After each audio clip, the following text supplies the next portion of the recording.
That morning before I set out, I was super nervous. When I was planning for this trip, I didn't realize I'd be the youngest woman to fly solo around the world. It was one of those, oh wow, okay, it's happening, I'm doing this moments.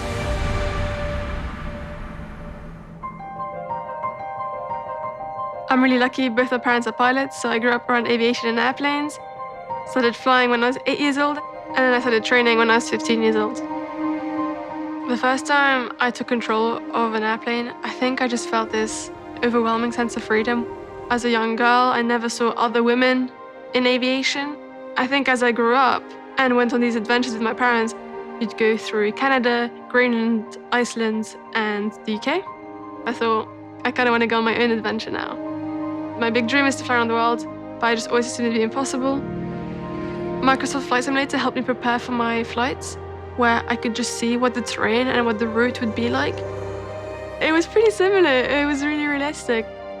When I started flying, I just felt this sense of excitement and happiness of finally leaving. I was a little bit nervous, but mostly excited. My biggest obstacle to fly around the world really varied. In California, it was wildfires. Siberia is maybe turbulence. Places like Southeast Asia near the equator, it was thunderstorms. I flew from Nome to Anadyr across the Pacific. My challenges changed the whole way through. It was never the same. Every time there was something new to learn. When I finally landed back in Belgium, it felt very surreal because I'd spent months getting there.